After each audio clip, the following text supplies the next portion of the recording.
My wife and I were home at 10:30 in the morning when those fires started. And we never thought our house was going to burn down. And at one point, it was traveling 5 football fields a minute.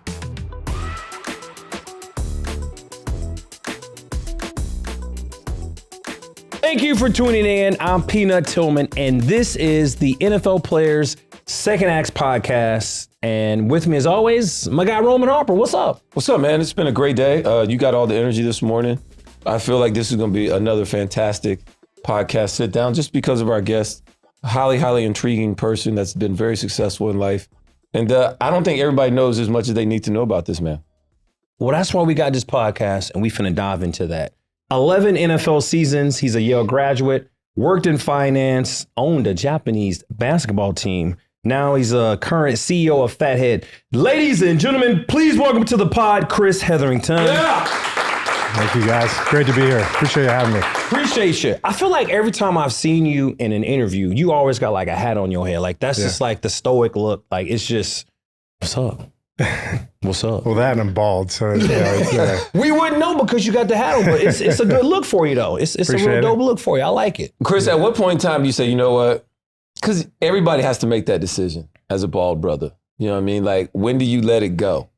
It's funny, I had long hair towards the tail end of my career, and you can see my hairline was receding a little bit. I'll never forget, I was in practice one day, and Eric Davis, who's one of my former teammates, D-back, you guys know him, and he's like, Hetherington, man, I don't know, I think you're done. So I made the decision to shave my head in 2007. And look, I try to be myself, right? Yeah, like I have a certain look. I wear all black a lot. I wear suits with Jordans and a hat, and it works for me. I want to be myself, and obviously there's certain circumstances where I can't wear a hat, but generally I got a lid on 24/7. Yeah. I like that. So you were one of the bigger backs when you played. You were about what, 245? All-Star, he was like 248. Lorenzo Neal, 255. Now these are fullbacks during Chris's time. Yeah. Where fullback was prevalent in the league. That's right. Did you have fun just like destroying cats at that size? It's funny, man. I ranged typically whatever offense I was running. Yeah. I was anywhere from 240 to 260. I was 260 when I was at the Raiders. Damn. I was a quarterback in college. I went to Yale, played quarterback. So they moved me to fullback my rookie year. Made my living on special teams first couple of years, and then, learned how to become a goon. And, I like to consider myself an athletic fullback, but, when you're blocking Bruce Smith and Reggie White and all these big cats off the edge, or LaVon Kirkland in the middle, like the law of physics is not in your favor. So you gotta beef up. So I enjoyed it, man. A really great time. Had an unbelievable experience in 11 years, played for some great organizations, never made it deep in the playoffs, but super grateful for my career, met a lot of wonderful people, and still keep in contact with a lot of the resources I have. So it's been great. So you and I have a lot in common versus this guy right here. You never played special teams in college. Never. But made your living playing special teams in the league, right? I did the same thing. Like I was a starter for 13 years, but I played special teams all 13 years. Yeah. This dude, this diva over here, this Alabama diva, never played special teams. Like he has no idea what it's like in them real trenches of playing on special teams. He called it specifically, I became a goon. Yeah, hey, I'm telling you. Which is the mindset of a special team. You got no choice. Oh my God.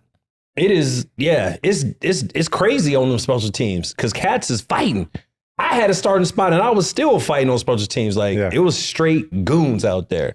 It's changed, right? The rules have changed a little bit. Kickoff is not as big a... Just not kickoff. Everything else is still goonville. Like you punt return, you can still get it.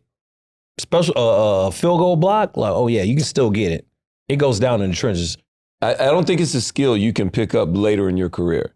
That's all I'm saying. Like you need to be a special teams or early, then kind of work your way out of it. You could always go back, but you have to have a taste or a flavor of it early.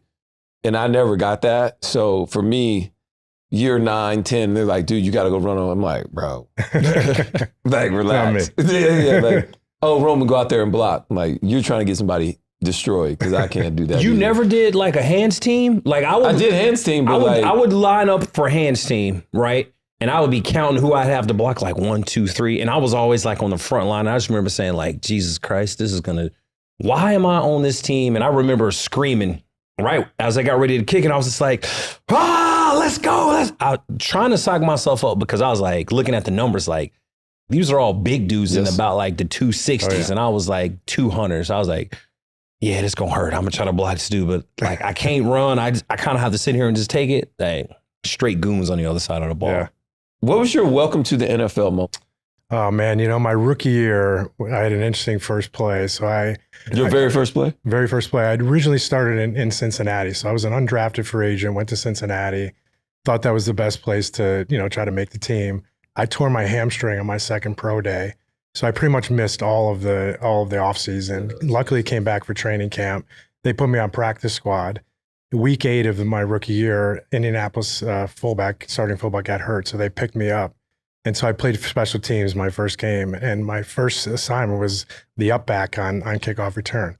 Going to form the wedge and the kicker kicked the ball to me. So my first play ever, I catch the ball as a kickoff returner, took it up, broke one tackle, saw nothing but green grass, thought I was gone. They got blasted from the side, but gained like 23 yards. Yeah. And that was my kind of welcome to the NFL. And then the special teams coach, Hank Kuhlman, who I became really good friends with, I was like, look, man, put me on kickoff.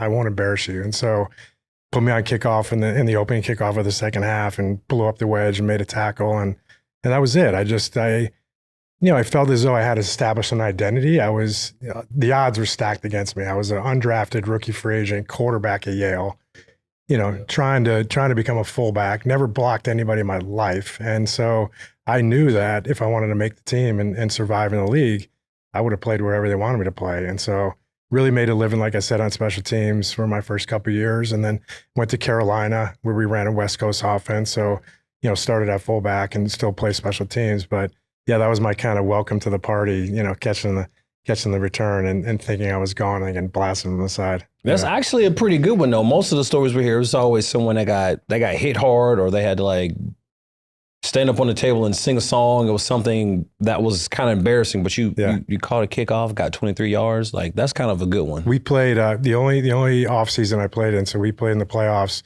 my rookie year versus Pittsburgh. Mm-hmm. They had a kid, Orpheus Roy, who was a D lineman from Florida State, who was a wedge breaker, right? He was like 4'6" guy at 300 pounds. And so for the opening kickoff of that game, the special team coach had put me on the front line and I kind of snuck him and caught him.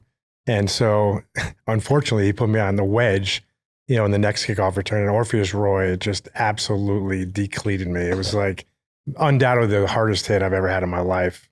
Don't remember anything the rest of the game. Concussed. Yeah. Just, had the whole offseason to recover. But yeah, I mean, there was a lot of collisions back in the day. Yeah. Obviously, like I said, with the rule changes, to become a little more tolerant, but it was fun, man. I enjoyed it. I love running down there and blasting people. Explain what the wedge buster is to those listening who don't really know the game of football or what a wedge is. Explain that real quick. Yeah. So back in the day, you would have a wedge. So a wedge is comprised of typically a couple offensive linemen, maybe a defensive lineman, maybe a goon fullback. And your job was to basically be the lead blockers for the returner. And so the job of a wedge breaker is to come in and just literally do that, break up the wedge and be a kamikaze. And so it was rough being in the wedge where, like I said, the law of physics is not in your favor. You got cats running down 60 yards full speed, and you're standing still or have a 2-step head start. But I loved it, man. It was fun. That was also the times where the kickoff team could get as big as of a head start on the run absolutely as they want. We had guys 15, 20 yards behind to time up the snap. They were like, dude, we don't care how far you go. You can go 40 yards if you want. As long as you hit it by the time the kicker's kicking the ball. You're not offside. And you're not offside, you can be head start. And so that was also another thing that made guys way faster because they were hitting it on the run. Yep. So by the time they got to 25 yards, they had already been running 40. Oh, yeah. What you spoke about earlier, your playoffs. Timing is everything. Yep. And so for you, timing was not always on your side in football. In 1996, your rookie year, that was your only winning season in the 11 years of football. That's tough to deal with, all right? Very. In 2001, you played for the Panthers. You guys went 1-15. Yep. Under George Seifert. They still talk about how bad Seifert was at the Carolina, even though he's great at 49ers. But 2 years later, they went to the Super Bowl. So you missed that. And then, Why you say like well, he did. And then in 2002, you went to the Rams, and you guys were 7-9 under Mike Martz. But the previous year, they went to the Super Bowl. Yep. Greatest show on turf. And then in 2003, you were with the Raiders. You guys went 4-12 under Coach Bill Callahan. Yep. And the previous season, they had just went to Super Bowl too. So your timing, like, is that relevant at all, or lack of luck? Like, how do you look back at all that and just say, like, man, how was I just 1 year off? Yeah, look, you guys know it's a league of opportunity, and it's also, timing matters. I think you don't realize that everything happens so fast, and your job in the NFL is to become the best pro you can be, and be the best player you can be, and best teammate you can be. And I went into every game thinking it was going to be my last game every single year, and always trying to bring in younger guys, cheaper guys to replace you. And so, for me, I tried to be the best pro I can be. Sometimes and especially be a fullback, right? Like not a lot of teams use a fullback, as you guys know. And so I was always trying to find the right system for me to kind of utilize the talents I had. And sometimes you're not a fit in specific offenses, So it was interesting in 2002 with St. Louis. They had a very good fullback, James Hodgins, who was like a fire hydrant. He was a very good fullback. So I was going to be that F tight end, kind of a motion tight end, which I think could have been, a really good move for my career. And then in the third preseason game, Hodgins broke his ankle, so I became a starting fullback, and that had an effect on my career, obviously. And I tore my groin in week 8 and missed the rest of the year. But yeah, man, I'm reminded of that, not often, but pretty often. And I would say, learning from those losses, learning from that adversity, understanding, why I think certain organizations and the cultures of certain organizations really matter, and so that's had a pretty profound impact on my business career, where team matters, culture matters, and also setting that culture from the top down, really, really matters. And I would say, in full transparency, some of those coaches I had weren't the best leaders in the world, very bright individuals and called great offensive games or defensive games, but I would say weren't the greatest communicators and weren't the greatest leaders. And so I've really reflected on my career and tried to learn from those, examples, or learn from those experiences I had to create an environment where you allow people to thrive and you create this winning culture that really matters. Not only that, but to have it consistently, like, because you were always a year or two off. And so the culture had to be right at some point. But then how do you do that consistently? Is that what you're saying, that you probably learned the most? Absolutely. Yeah. Look at the New England Patriots, right? They had a system where guys really bought into it and knew their roles and responsibilities. Their roles and responsibilities could change. You have injuries, people stepping up, but that system was very sound. And that, you see a lot of these veterans late in their career go there. Randy Moss's, I played with Randy in Oakland, where it's like, look, you either buy into this system or it's not going to work out for you here. So that's, I have a lot of respect for that. And Belichick was a very old school guy. I went on a free agent visit there, I think in 2005. But I think you're exactly right. It's all about consistency, right? Consistency in sports and consistency in business. And there's a lot of overlaps. Was there ever a system that you, like, besides like one that you were specifically involved in, though, that you got an idea or something that you learned from one of those coaches? For me, it's communication and how you treat people. If you look at some of the organizations I played for, and whether it's Jerry Richardson in Carolina, Jerry was a gentleman when I was there. He was very great to the players, very great to the families. He'd riding around his golf cart saying hi to fans before the game. Just treated people well and treated people with respect. And then some of the other organizations I played for, it was just a little different, from the top down, whether the owner wasn't very involved or whether the owner was too involved, i.e. the Raiders. And you look at what happened with Snyder. They had a profound turnaround there in 1 year because they had a culture reset, so I think it matters. So you have this great season, and now it's time to transition outside of football and get into the real world. You went to the Wharton Harvard Business School. Yeah. And you got your MBA, right? Executive MBA. I'm trying to get him to do that. Like this, he won't. It was an unbelievable experience. Oh my God. See, let's do this. Talk about that. I want to hear a little bit more about that experience and how it helped you to what you're doing currently now. Yeah, I tried to play a 12th year and couldn't work out a deal. And you guys know, I mean, the transition from being a pro athlete to the real world is tough. Yeah. And no matter how much money you made or didn't make or how famous or not famous, it's hard, right? What made it specifically tough for you? Just trying to figure out what I wanted to pour all of my energy and passion and discipline into and what I'd have fun and enjoy doing. And, I was lucky enough to get a good education at Yale. And, I'd been out of school 12 years and was trying to figure out what I wanted to do. I think a lot of people expected me to go work on Wall Street and be an investment banker or be in private wealth. And so I took that time to really, one, get back in school and meet some great people. I met some really great people at Harvard and at Wharton, and I still keep in contact with some of the professors. And there was other NFL athletes there, and we still, communicate about business to this day. But it was really getting back into, trying to figure out what I wanted to do the rest of my life, or trying to figure out what I would do with the next chapter of my life. And so I had some offers to go to New York and go on Wall Street.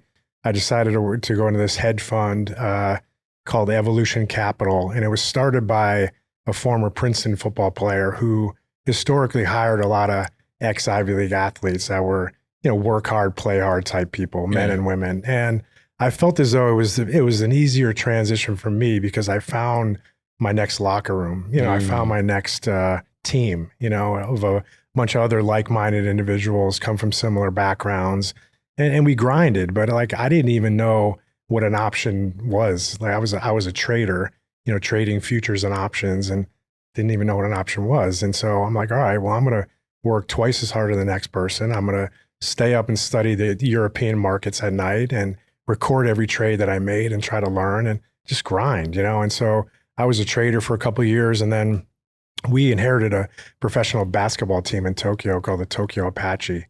And so I became the president and CEO of that basketball team. And Kobe Bryant's dad was the coach before I got there. We didn't retain him, but kept him as an advisor. We hired a 4-time NBA head coach, Bob Hill, brought over his son, Casey, to be the assistant coach. We brought over 9 NBA cheerleaders, 5 American players. And it was awesome. It was one of the best years of my life. We essentially built an NBA franchise from scratch. And our thesis was to take the US or NBA style of basketball entertainment, bring it to Tokyo. We were the #1 commission hedge fund at the time. So leverage all our big banking relationships to buy courtside seats and VIP sponsorships. And it was awesome. We were playing in a government arena. We had Lakers uniforms. But about 80% way through our season was that big earthquake and tsunami in 2011, which was nuts, right? It was a 9.0, the biggest one in history. And I'm responsible for 75 Were you people. over there? You were living there, right? We were on the 15th floor of a 52-story building. The building was going like this. It was insane. And it lasted about 4.5 minutes. I'd been in California for the last 4 years of my career and for the first 4 years of this my career at this hedge fund, and had felt some earthquakes, and they last 10 seconds or whatever. That was crazy. This lasted like 4.5 minutes, and it was a 9.0. Man. And so I'll never forget, I had studied before I got there. I studied, about earthquakes and how the buildings were, on wheels and built to withstand this. And so I said, everybody's scurrying down the stairway and they're going, everybody's got hard hats on.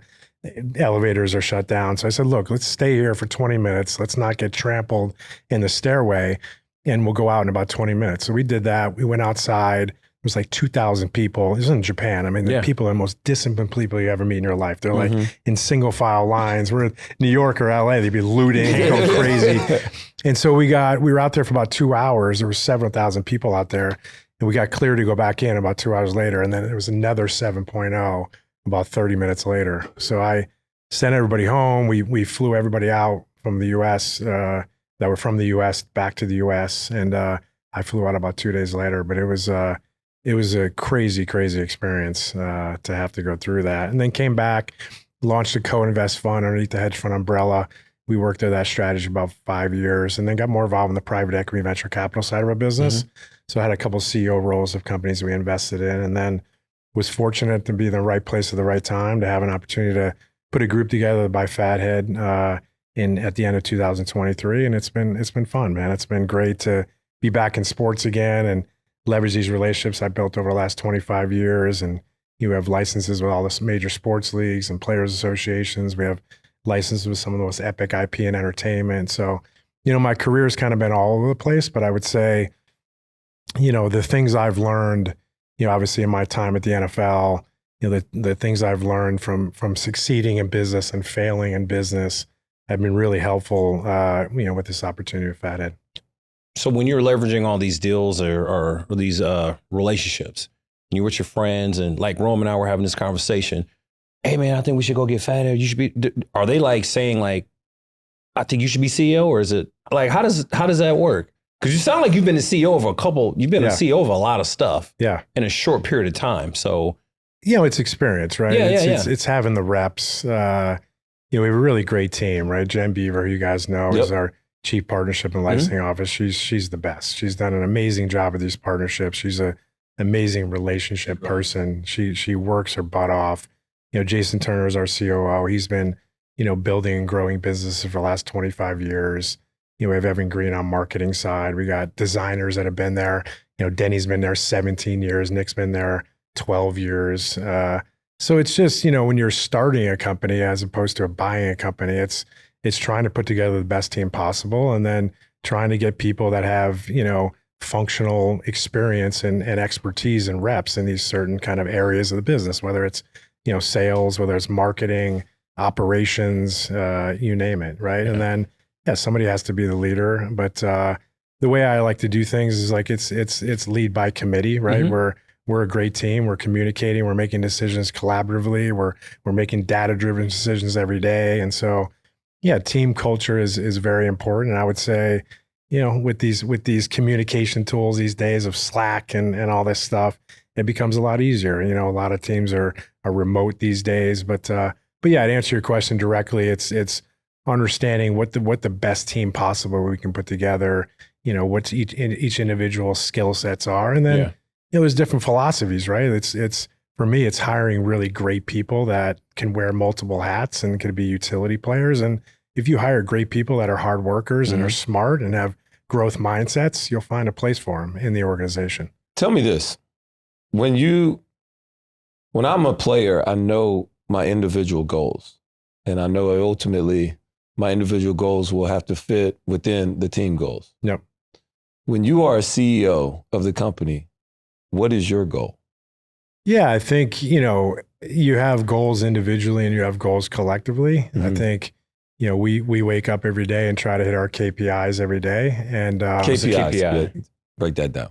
Key performance indicators. Yeah. What is that? Your goals, your key performance indicators. Key performance indicators. Yeah. Okay. We both said the same thing. I was like, I'm not a finance guy. I do not know what that means. Okay, got it. My goal is to be the best leader I can be, right? And to hire the best team I can hire, and then make sure the culture is super dialed in, right? Make sure everybody's communicating well, everybody's waking up and marching to the same beat of what we're trying to accomplish as a team. I've been focusing a lot of time raising money, right? A lot of responsibility of a CEO is to raise capital and get the capital, get the company well capitalized. And then it's going out, leveraging my relationships in sports and entertainment to promote the brand and to really grow the brand, open up new opportunities, whether it's expanding distribution or, forming key partnerships with other companies that can really help us grow and we can help them grow. So I would say, in all, it's raising money is key, being a leader is key, and then always focusing on having the right team, right? What has been the coolest thing about now being CEO and ownership of Fathead? I tell you, man, I've been involved as you know, in a couple different businesses, and this business is very unique in that it's so rewarding to put smiles on people's faces. When you see videos of people opening up their Fathead of their favorite hero, whether it's an athlete or an entertainer or on the custom side, right? Our custom side of the business is phenomenal, right? You can Fathead yourself or Fathead your, capture these moments that are happening. My 10-year-old son wins Little League championship, wants to capture that moment. We sell a lot of pets. People want to Fathead their pets. It's insane. Yeah, we on each one of my kids' door, it's a Fathead when they were a baby. They're like, oh, this is London's room, London baby picture. Sydney, same as that. So yeah, we're on the custom side. I'm on that. Yeah, I don't have any custom. What I want to know is what's your best selling Fathead? Football. Is there one person in particular? Or Patrick just Mahomes is. Patrick Mahomes. Yeah. We've been selling a lot of Barkley's, that backwards Jump hurdle that he did. Yeah. Patrick Mahomes has been pretty consistent. Saquon Barkley, but the NFL is our biggest license, and as you guys know, our biggest relationship. Mm-hmm. The custom side of the business is very, very well, but the NFL is our biggest license. The NBA is a great relationship of ours. The NHL is a great relationship of ours. MLB is a great relationship. And so the way that works in a license business, you have licenses with the leagues, so you pay royalties to the league, and then you have licenses with the Players Association. So you pay royalties to the Players Association, which in turn pays the players. And then if you want to do individual deals with players, you deal with them directly. But yeah, Patrick Mahomes has been up there pretty consistently over the last several years for obvious reasons. Okay, and so when you have a company like Fathead, who's been around even before you came in and you guys took them over or bought them out, what does the future look like? Because it's been around, kind of went dormant, or it kind of seemed to stay the same. So how do you continue to build upon the success going forward? Yeah, it's a good point. I mean, it's an 18-year-old, pretty iconic brand, and I would say most people 20 and above know what Fathead is. Either they had a Fathead or their friends had a Fathead or they wanted a Fathead. So there's a lot of brand equity and brand awareness, which is in today's world, everything, right? Like building a brand is very difficult. And so I felt as though when we bought the company, we were kind of starting on third base. We had this amazing brand with amazing brand awareness and brand equity. We have epic products, all these licenses, the custom side of the business. And they did a really good job of building brand back in the day where they were spending pretty big money on TV commercials and Super Bowl ads, and it was everywhere, right? The Clay Matthews and Richard Sherman and Ben Roethlisberger. And so in today's world, it's changed a little bit, right? People focus on performance marketing, which is this bottom of the funnel, media buying, Meta, Google, et cetera. And what we noticed was there's a lot of emphasis on performance marketing, bottom of the funnel, but we have to get back to investing in brand, right? Investing in making this brand culturally relevant again, making this brand be everywhere in culture and entertainment and sports, et cetera. So for us, we spent a lot of time investing in infrastructure and technology. When we bought the business, we had to do a significant amount of cleanup. We had to clean up the products, clean up the data, clean up the licenses, clean up the unit economics. So we sort of really lay the foundation for growth. And so for us, 2025 is all about growth, expanding distribution, getting into new categories like music and gaming, license expansion opportunities. We're pretty far along the process with UFC and Formula One. And then kind of nailing that playbook here domestically and then starting to run that playbook globally.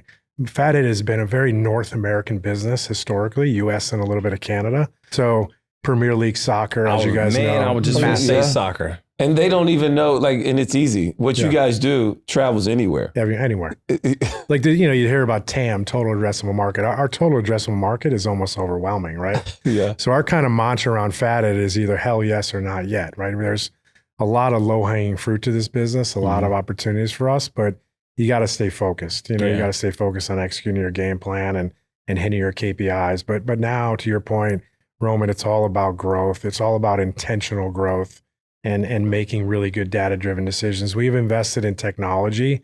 Our goal is to really take this iconic decal business and then, eventually build a fan engagement platform utilizing technology. And so that's on our roadmap into 2025. We've been in New York meeting with the NFL, NBA, NHL, and the Jets on picking a pilot partner for that technology and that fan engagement platform. So it's been fun. It's been. What type of fan engagement? So right now we have these amazing physical products, right? Christian McCaffrey is in my son's wall in his room, or somebody's pet is in their room, or they bring a big head to the stadium and cheer their heroes on.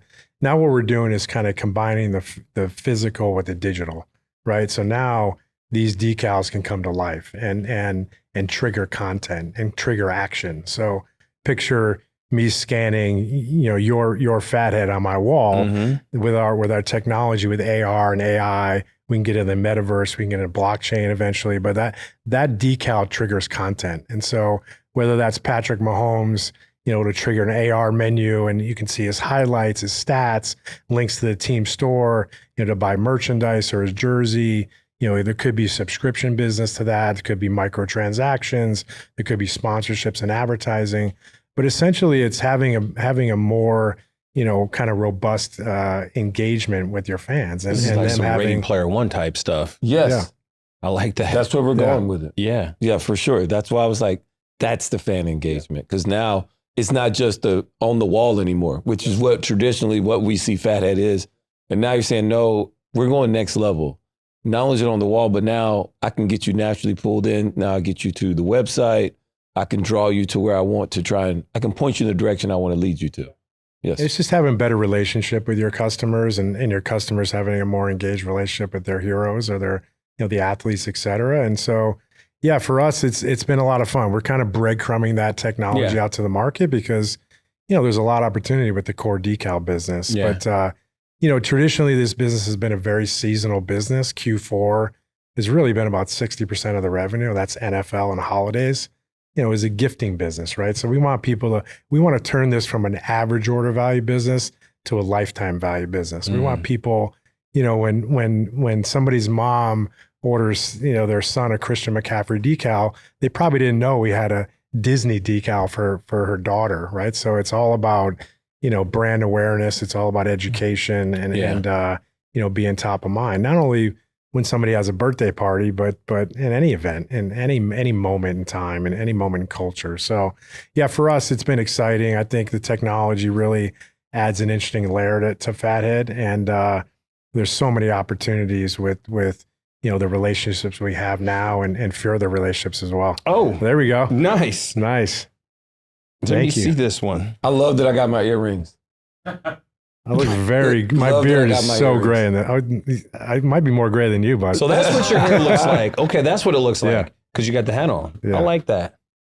Does it look consistent? I think I look very consistent. You look good. How old is that one? You got the earrings, or what? You got the diamonds? You got the Allen Iversons, the AIs? Yeah, I got them. Mm-hmm. I like this. Well, thank you. This is awesome. I'm my daughter's basketball games. This is what I'm doing. I'm gonna put mine on my wall. We got to get one of your daughter. I do need to get one of my daughter. Yeah, totally gonna embarrass her by that. Oh, that's awesome. I like that. So you and Peyton were teammates in Indy. Yeah, and you guys go on and you have Omaha Productions, and I would assume you guys were great friends and had a really good relationship. Talk about how in your career, like leveraging those relationships that help you into the business world. Yeah, it's a good point. I think business is all about relationships and trust. Yeah. And so, Peyton was a great teammate of mine. I was fortunate enough to play with him 1 year.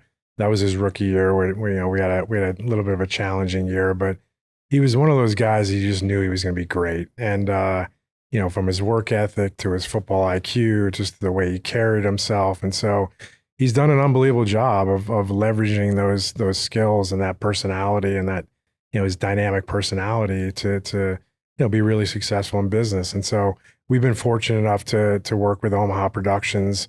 They're going to start doing some short and long form content for us. And we've been, integrated in some of the shows that they've been doing. And so it's been awesome, man. He's got a really great team, really, really smart people. And Peyton and Eli become really funny, man. It's the content that they produce is pretty epic. And so it was just kind of right down the fairway for us to kind of establish a relationship and then work on growing that relationship. And so it's going to be a lot of fun in the future. We're just getting going and we're really looking forward to that partnership.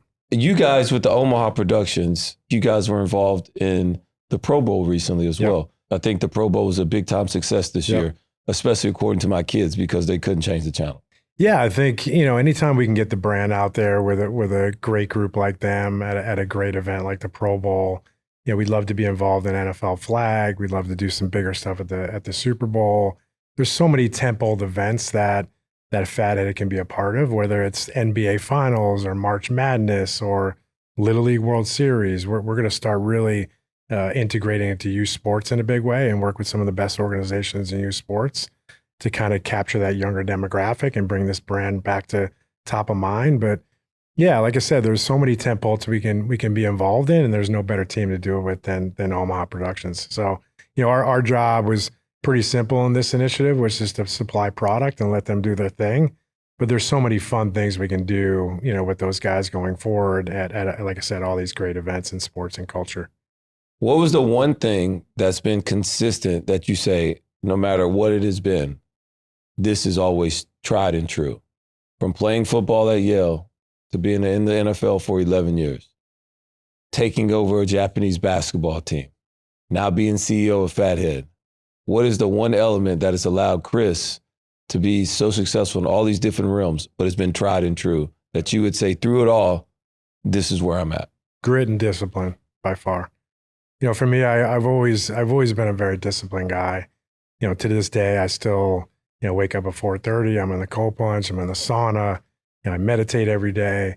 I still train like a professional athlete because I think an entrepreneur is just a lot like an athlete. You gotta take care of your body and take care of your mind and grind. And so, look, business is hard, man. Especially starting businesses is very difficult. Being an entrepreneur could be lonely at times, and especially when you're the CEO. But I think just consistency in everything you do, having discipline, making sacrifices, back in the day and playing football and partying in the off season. I was always the guy who was up at 6 the next morning and getting IVs or getting a massage. It's just trying to be a pro. And that's not only in sports, but it's in business. And so the access to information right now with the internet is phenomenal. So I've always tried to have a growth mindset and learn from whether it be a mentor or mentors, or learn from people I respect.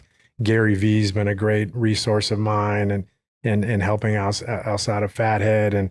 And so I think, to answer your question directly, it's grit, it's discipline, and then consistency for sure. I got excited because you said you wake up at 4:30, and I'd be telling them I wake up that early, and they'd be like, why? But why? Like, I don't know. I read a little bit, meditate, pray, go work out. So you should do it. So you should start doing that. Who are you talking to? I'm looking at you. Yeah, I know, but I'm like, we should do that. We should get up at 4:30, and we should. What is this we and we got to go back. And we got to go get our MBA. What is up with this we stuff? Every former player has got an MBA. I have one. I just don't have I have a master's degree, but I don't have an MBA. So we got to get one. I'm trying to get him. He ain't for it. For me, man, it's just waking up and getting wins in the morning is key for me. Like, I hate getting in that cold tub every day at 4:30, but I do it because I know it's a win for me. Yeah. Sauna, the data on saunas as far as it affecting your health, it's like nothing else. And then training, like, granted I'm vain, but like I train because I want to feel good and I want to perform, and so if I don't work out, I feel horrible. So for me, it's just being consistent in everything I do, and just, I get up early and get all my stuff done before my kids get up at 7:30. And so I'll get to enjoy that time. And then when the kids are in school, I'm grinding. Yeah, I hear that. So Mount Rushmore, if you had your own personal Mount Rushmore, people that have helped you get to where you are right now, who would those 4 people be? Great question. My father, my brother. Okay. I would say my whole family. My mom has been an unbelievable. Now, is this one, or are you like giving them 3 spots? I'm giving them 3 spots. Okay. Yeah. My dad's had been an amazing influence on my life. And my brother was 10 years older. My brother played football at Princeton. So kind of, always looked up to my brother. My brother's been very successful in business, been with Merrill Lynch since 1986. And so, can call him whatever. He's that guy I can call when my house burns down in Palisades a couple weeks ago and need some advice, or, someone to vent to. So I would say my close family has been my Mount Rushmore. Other than that, I had a really good influence in my career. I told you about Michael Lurch, who was he was the owner of the hedge fund, and really just I learned so much from that guy. Whether it's you meet someone and you send them a handwritten note, or how to conduct yourself in business, how to conduct yourself in negotiations, and then I would say final kind of 4.5 is this guy Scott McGregor. I belong to this group called the Outlier Project, and it's basically executives from around the world that come together and don't want to be ordinary. And so I've learned so much from this guy Scott McGregor about sending people gifts just because, or sending people a note or an email just telling them you appreciate them or you've been thinking about them. Just real thoughtful things that I've learned from that guy that have had a real positive impact on my life. And so, yeah, hopefully that was a good answer. But my family's been everything to me. It was a great answer. That's a great answer. Since you brought it up, let's talk about those. How are you doing?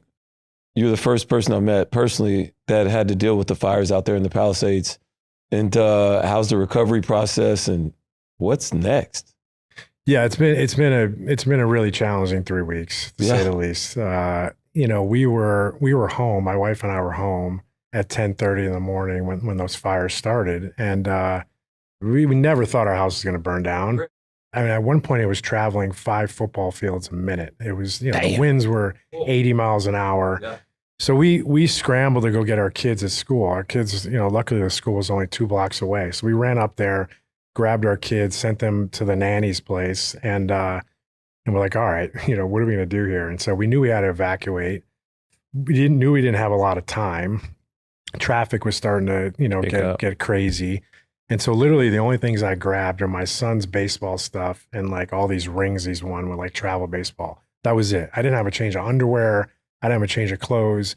I thought I'd be back, right? I thought the fire would be contained. I'd be back the next day, back in my house. And, traffic was a nightmare. I luckily got out of there. I found an escape route to get out of the traffic. And so we went to my buddy Scott Kahn's house in Laurel Canyon. And then we got evacuated from there the next day. Yeah. So we went to Coronado, which is off, by San Diego. Mm-hmm. And we were just kind of, monitoring it from afar. And we heard, the next day on Wednesday, our house burned down. And it was tough, like not only 11 years of my NFL memories, but more importantly, my kids' stuff, right? I got 2 kids, 6 and 10. All their stuff is gone. They just love that community. They love their friends in that community. Our school burned down, our church burned down, the sports facilities burned down. And so it's been challenging. And so, during these emotional times, I thought it was important to like really kind of climb above the situation and make really good short-term decisions. Like, all right, let's not make a crazy emotional decision, like get out of Dodge and move to, my wife's from Minnesota where it's freezing. We wanted to create some kind of sense of normalcy for the kids. And so a lot of people from LA were moving to Manhattan Beach. A lot were moving to Orange County. And so we were lucky enough to find a good spot in Corona Del Mar and Newport Beach. We locked down a lease for 5 months. And so got the kids in a really good public school, got them signed up for sports again, and trying to create some sense of normalcy. And the good thing was there's a lot of people from Palisades down there, including some of my 10-year-old friends who he's played sports with. And so it's been good, man. It's been a battle dealing with not only just the massive amount of loss and dislocation, but just a lot of sadness and a lot of sorrow and just a lot of loss. And so, trying to be strong for my kids. My wife's been unbelievable throughout this process. Just trying to be super present with the kids as much as we can. And I think we settled on a good spot. That's a really good community. And just, and then I would say in 3 or 4 months, make a decision. Do we want to get out of California? Where do we think the next community is for our kids? I think a lot of the decisions around our kids and wanted to raise them in a good environment. And, Pacific Palisades was an amazing place. It was kind of this bubble that, no homeless people and no crime. And the community was just a lot of benevolent people. It was a very, very special. Will I go back? I don't know. I'd like to be part of the rebuilding process. Who knows how long that's going to take? Yeah. There's a lot of uncertainty right now, but it's just really sad, man. I mean, we went back in hazmat suits, and wow. My poor son, my poor 10-year-old was like, Dad, if you can find anything of mine, it would mean so much to me. And like, it was just all rubble and ash. Yeah. And then I'm not sure if you saw the picture. I found my 2 face masks, of the whatever 8 helmets I had. 2 charred face masks were the only thing I could find. So it was sad, man. But like, look, these things happen in life, and I think as a parent, you got to really be strong and be there for your kids. But it's just really unfortunate for my kids and, and kids in general in California go through COVID and then have to go through this. It's a lot of loss for kids to experience in a short period of time. Yeah. Well, hey, I appreciate you coming out, man, with Thank you so telling much. that story and you giving us an hour of your time. So we really do appreciate you coming on the podcast. I appreciate you guys having me. You guys do a great job. I really love your show. Thanks, man. Appreciate that, Thank man. you. Thanks for sharing with that, Thank man. And hopefully, man, we'll keep prayers up for you and everybody be praying for everybody out there in California, man. It's been good though. We've been participating in the relief efforts. We've partnered with 211 LA, which is a 501c nonprofit providing resources and information to people that are affected by the fires. We're partnering, getting support with from the Rams, from the Chargers, and from the Lakers. Good. So we're going to do some good partnerships with those guys, and it's been good. It's we want to give back as an organization, and like I said earlier, there's been a lot of loss. So if we can bring some kind of temporary joy to kids' lives, that'd be really special for us. I forgot about the whole school aspect too. Yeah. That's a totally different thing. That I just see all the houses and the damage. You think about the dollars, you're like, dude, what about the kids that actually have to now we got no school, right? Well, man. All right. Well, Chris, I know you're going to handle it, bro. Yeah. You got Thank it. you. All right, man. Appreciate it. And thank you guys for always tuning in. Peanut, good job today, man. Thanks. You too. Yeah, man, that was very inspiring performance by you. All right. But to all our viewers and listeners out there, wherever you pick up your podcast, was Apple Podcasts, iHeartRadio Podcasts. And also check us out on the NFL's newer NFL YouTube channel. Yeah. Spit it out. I keep trying to say newer, but just know it's there. Thank you, Peanut. I got you since you keep touching my damn knee. All right, I'm done. Go ahead. Hey, I'm Peanut. That's Rome. That's Chris. And this is the NFL Players Second Acts Podcast. We out. Appreciate y'all.